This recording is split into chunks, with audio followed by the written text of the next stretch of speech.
What's up, guys? Today I am going to replace my rubber corroded brake hoses with some new Stoptech stainless steel brake hoses. So they're DOT and TUV approved, so if they're good enough for the US and good enough for the German Autobahn, then they should be good enough for my car and taking it to the track. So that's why I picked these. They're also relatively an inexpensive modification you can do that'll really help out your car. For about $80, you can get these, replace your front brake lines, and get a lot better brake feel, especially when you have better pads and DOT4 brake fluid. So it kind of completes the package without getting too expensive as far as brake upgrades go. So I'm going to put these in. It should be, like a 45-minute install. All I have to do is take off the wheels, take off each hose one by one, and just replace them. Then do a little gravity bleed. So luckily I only have to do 2 this time for a gravity bleed. So that honestly will probably be the longest part, is letting the gravity take care of the bleeding of the brakes. So let's get it started. I'll show you what tools you need, and then we can get to replacing this stuff. Alright, so the tools you'll need: 10mm wrench and breaker bar socket to take off your wheel. That's it. Very easily installation. You're going to gravity bleed your brakes, so you really don't need anything but time for that. So we're going to get started, take the wheel off, and then start taking off the hose one by one. So let's get going.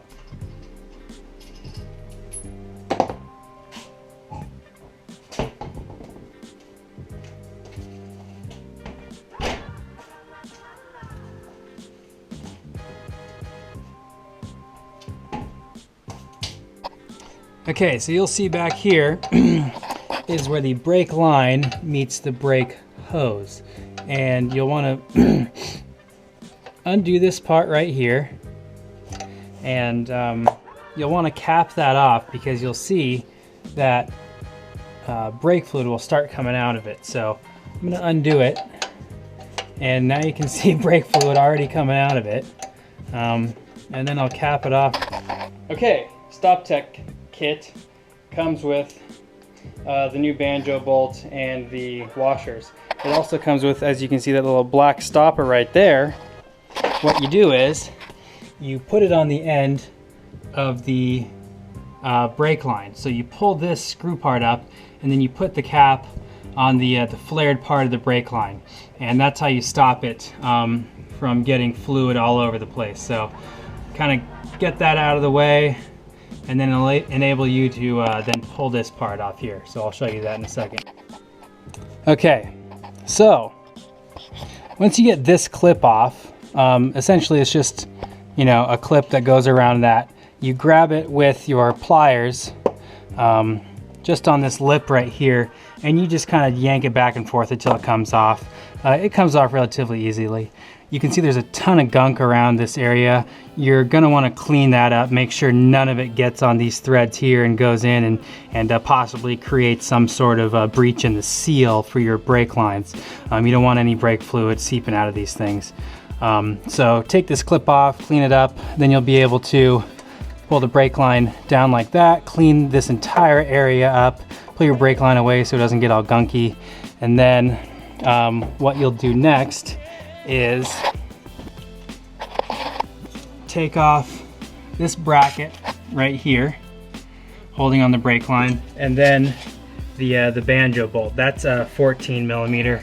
This, I believe, is a 10mm, same as the brake line. So you'll pull all of this off. The next thing you will do is put the brake line back on with the bracket first, because you're going to need to make sure you have enough room on this side, and then have enough room to pull it around your coilover and then up into there. So the brake line will actually slide in and out of this bracket right here. So that's why you're going to want to put the bracket on first. So I'll do that next, and you'll see me hopefully doing it right. Alright, so the bracket is off. That's 2 10mm bolts right there, and then the 14mm bolt right here. Oh. So be ready for that. which is exactly why I have this right down there. So now, brake line is out, and that is done with. And Stoptech supplies all of the needed hardware. So wash off your hands before you start touching the brand new stuff, and then get to work. So I'll probably wash my hands and throw on some gloves. I want to keep all that stuff clean while I install it to make sure that no gunk and grime gets on any of the banjo or any places that kind of seal. So make sure that your hands aren't grimy. Make sure no road gunk gets in there, and you should be good. Okay, so just take a look at both. Obviously these are bent a little bit due to the packaging, but there's the bracket up top, here's the bottom bracket by the banjo bolt, and then here's the bracket that you take off the old unit and put it on here. So just keep in mind the way it goes on, so you don't put it on backwards on accident. So this will just transfer directly from here right there, and that is another 14mm bolt.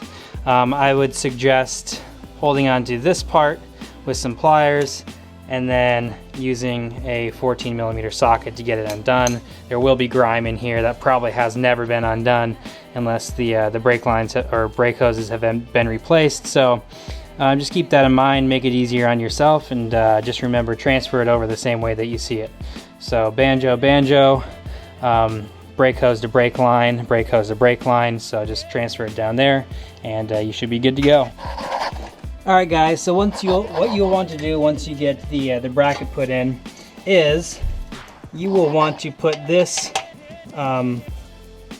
brake hose to brake line connection on, because you'll want to gravity bleed the brake line as much as you can out here, and then attach it and then bleed the brakes from here. That way you don't have to empty all of the air in this brake line once you've installed it. So that's a nice little tip there. And so I'm gonna put the clip back on there, install this back on here, gravity bleed this, then put the banjo back on. I'll show the installation of this as well as the banjo. So 1 second, I'll put the clip on and show you guys putting that back in.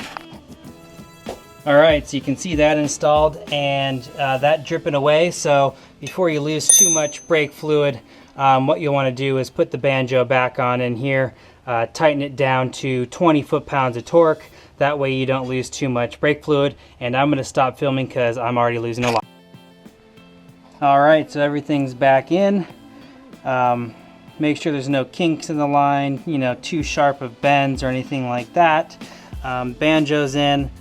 I'm going to put this little nipple part back on, and really quickly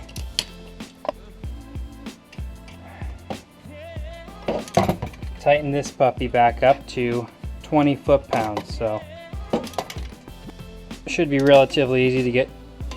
There we go, 20 foot-pounds right there. And now what I'm going to do is bleed the brakes. So nice and easy gravity bleed. At least it should be pretty quick because I've already bled the lines for the most part. It's just a matter of getting the remainder of the air out of this small little area in the caliper. So here we go.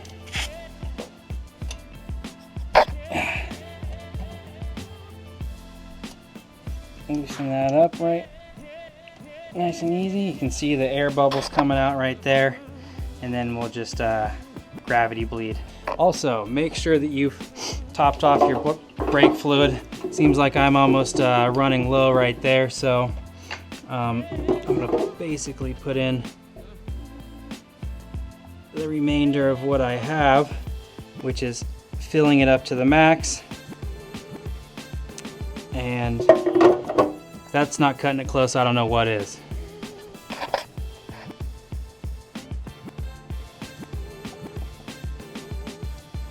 All right, no more bubbles coming out.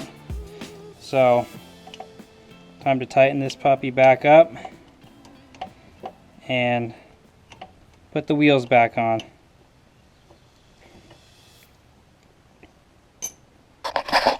Booyah. Alrighty, all we need to do is torque the lug nuts down to 80 foot-pounds with our torque wrench, and we're ready to hit the streets again. So hopefully that helped you guys out, and go ahead and pick up some Stoptech steel braided brake lines, and hopefully they work for you.